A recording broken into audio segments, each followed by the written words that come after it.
विश्व प्रसिद्ध Bandhavgarh tiger reserve के द्वारा आगामी माह से पर्यटकों के लिए खोल दिए जाएंगे, जिसकी तैयारियों में पार्क प्रबंधक जोर शोर से जुड़ा हुआ है। तैयारियों के पहले चरण में पर्यटकों तथा बांधवगढ़ के इतिहास सहित तमाम चीजें भी यहाँ पर जुड़ी हुई है। न्यूज़ 24/7 इंडिया के लिए संजय तिवारी की रिपोर्ट मलिया।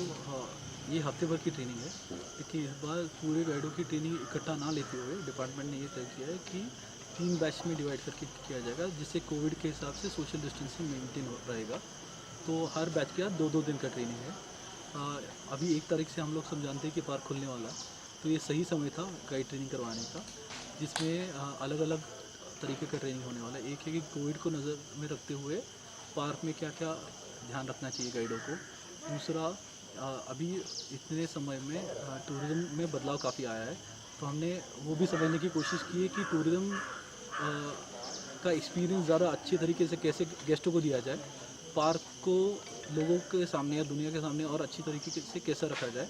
मेनली इस बार उस तरीके का ट्रेनिंग ज़्यादा होने वाला है। ये हमारे यहाँ पर जो पर्यटन सीज़न में जो गाइड्स हैं वो जो पर्यटकों को लेकर जाते हैं, उनके लिए हम लोग प्रतिवर्ष एक प्रशिक्षण का आयोजन करते हैं।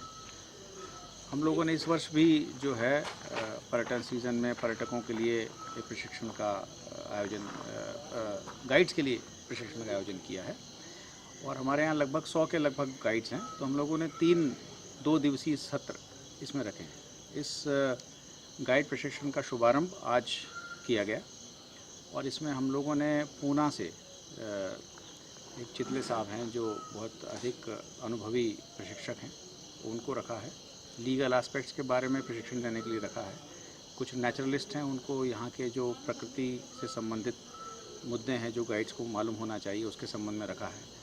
WII के हमारे यहाँ पर एक रिसर्चर हैं, उनको जो वाइल्ड लाइफ मैनेजमेंट से संबंधित उनके जो बिहेवियर से संबंधित प्रशिक्षण देने के संबंध में गाइड्स को रखा हुआ है।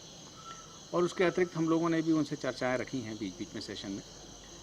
इसमें जो कोविड-19 के चलते जो जिस तरह की सावधानियां गाइड्स को स्वयं बरतनी हैं और पर्यटकों को जो उनको सावधानियां बरतने के संबंध में बताना है, उसके संबंध में भी हम लोगों ने सत्र रखा है।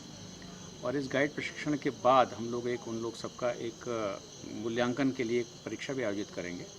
और इन गाइड्स को 2 श्रेणियों में भी हम लोग इसके बाद में श्रेणीकरण करेंगे, G1 G2 में, जिसके लिए अलग अलग ग्रेड्स शासन ने निर्धारित किए हुए हैं कि उनको अलग अलग ग्रेड्स से मिलेगा। जो बहुत अच्छे गाइड्स हैं, जो अच्छी तरह से प्रशिक्षण देने में सक्षम हैं, वो G1 श्रेणी में रहेंगे और उनको 600 रुपये प्रति ट्रिप में उनको देना पड़ेगा पर्यटकों को। और जो G2 श्रेणी के गाइड्स होंगे उनको 480 रुपये के मिलेगा। तो हम लोग का एक विश्वास है कि इस प्रशिक्षण के बाद गाइड्स एक रिफ्रेशर कोर्स की तरह इसको लेके तमाम जानकारियों के साथ हम हमारे पर्यटकों को बेहतर जानकारी देने में सक्षम हो सकें। प्रशिक्षण जो प्रतिवर्ष होता है, एक रिफ्रेशर कोर्स होता है और कुछ नई चीज़ें सीखने को मिलती हैं। तो इस बार 6 दिन का रखा गया है, जैसा कि अभी हमारे पूर्व वक्ता जो ट्रेनर हैं उन्होंने बताया है। और उसी के तहत 2-2 दिन के लिए 3 ग्रुप में बांटा गया है गाइडों को। और उन्हें मतलब जो चीज़ें एक सर्वेक्षण भी हुआ है, उस आधार पर जो चीज़ें ज़्यादा ज़रूरत हैं गाइडों को जानने समझने की, उस पर ज़्यादा फोकस किया जा रहा है। और ट्रेनिंग बहुत अच्छी चल रही है, सारे गाइड्स पार्टिसिपेट कर रहे हैं।